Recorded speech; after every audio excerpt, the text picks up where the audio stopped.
पाहिले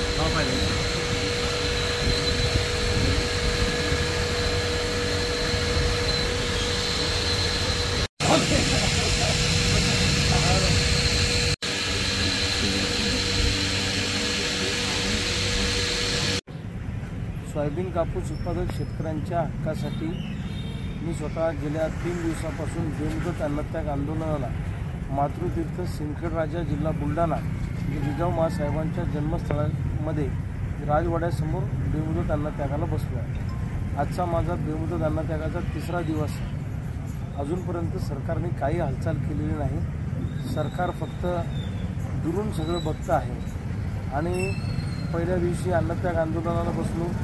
काल सगळ्या महाराष्ट्रभर लोकांनी निदर्शनं केली, जिल्हाधिकारी तहसीलदारांना निवेदन दिले। आज राज्यामध्ये गावागावात प्रभात फेऱ्या काढून सरकारचं लक्ष वेधण्यासाठी शेतकरी रस्त्यावर उतरणार आहेत। उद्या गणरायाचं आगमन आहे।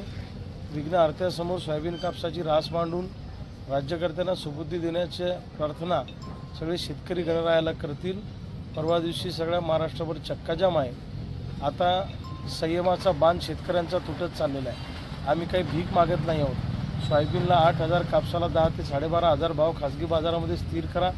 आयात निर्यातीच्या धोरणामध्ये 1 महिन्यासाठी बदल करा। हक्काचा पीक विमा द्या, अजूनपर्यंत मिळाला नाही।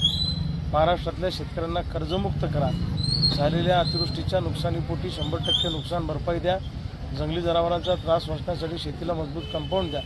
यासह इतरही मागण्या घेऊन आम्ही अन्नत्याग आंदोलन करत आहोत। शेतकरी आत्महत्या करतो, हे आत्महत्या थांबवण्यासाठी सरकारनं पावलं उचलली पाहिजे आणि माझ्या जीवाला काही बरं वाईट झालं तर त्याची संपूर्ण जबाबदारी राज्य सरकारची असेल, हे सरकारने लक्षात ठेवावं। आणि उद्यापासनं परवापासनं शेतकऱ्यांनी जर का शेतकऱ्यांचा संयम तुटला, त्यांनी कायदा हातात घेतला तर मग मी मात्र त्याचा विचार करणार नाही आणि 2 दिवस वाट पाहू।